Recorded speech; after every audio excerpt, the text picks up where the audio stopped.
12 Minutes is a claustrophobic and intense time loop thriller. I'm in a glass case of emotion!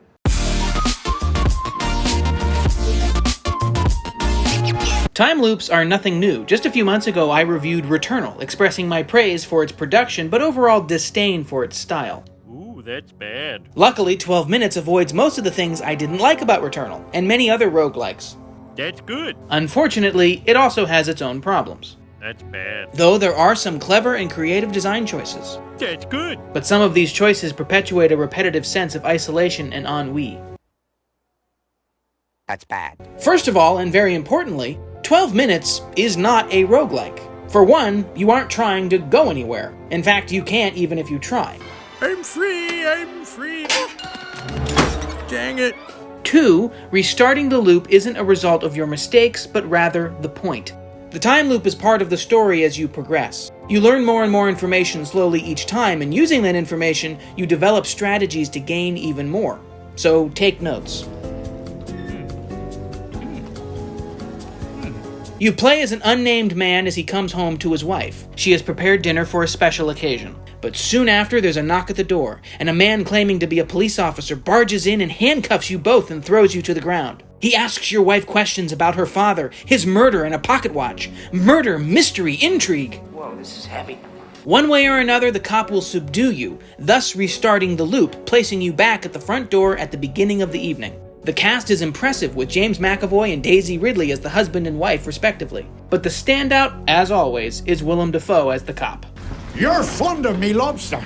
The top-down perspective is a unique approach where you're unable to fully see any of these characters up close, so a lot of who they are is really up to your imagination.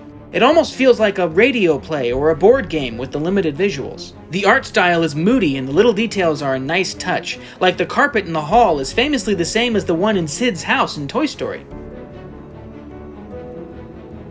The apartment is small, consisting of only a main room, bathroom, bedroom, and closet.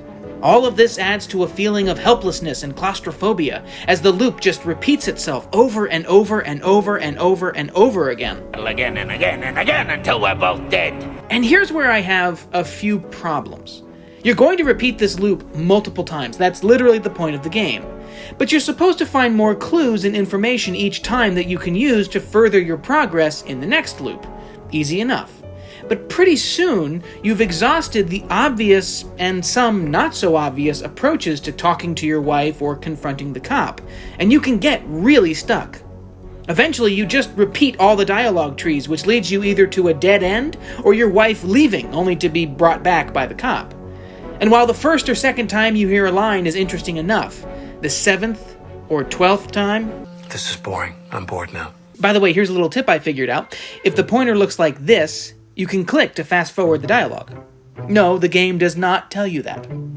As I was saying, as you find more objects to interact with, it becomes difficult to connect some of the lines between them. So you end up just having pockets full of stuff. Said go to do if she's. Soon enough, you'll just be finding yourself back at the door again, listening to your wife's humming as she comes to greet you with a, "Hey there," again. You feel like you found everything there is to find, and some of it doesn't even do anything. You'll be destined to keep repeating this loop over and over again. There's nowhere left to turn, nothing else to do, and nothing else to find. 12 Minutes is a claustrophobic and intense time loop thriller. I'm in a glass case of emotion!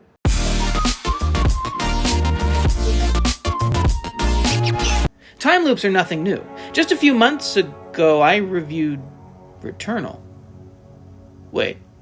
Well, that's weird. That must have just been a glitch in my editing software or something. Anyway, I think I was talking about how eventually you feel like you're pretty stuck when it seems like you've found everything there is to find, or you can't find out the relationship between items or how to use them. Some run-throughs are miscalculated and become a waste, so you just kill time. Or your wife. Good lord. Even when you start to feel like you have found something, and I'll be vague here to avoid any spoilers, it might take multiple interactions with it to actually do anything helpful. And again, there's little indication from the game that that thing would happen. So you end up just clicking everywhere, hoping something will happen. 12 Minutes is a claustrophobic and intense time loop thriller. I'm in a glass case of emotion! Okay, stop! What is going on? Is it because I'm being critical? Because I think there's a lot of things here that don't work, and 12 Minutes is a claustrophobic and intense time loop thriller. Oh, come on! Glass case of emotion! Look, I'm just saying there are some bumps here. I'm frustrated by the fact that I think a majority of people are going to have to look up a guide to get through this game.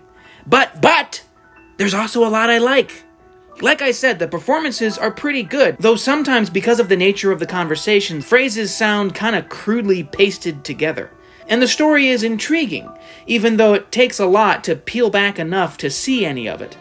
So I think it's worth playing, if it ever goes on sale or something.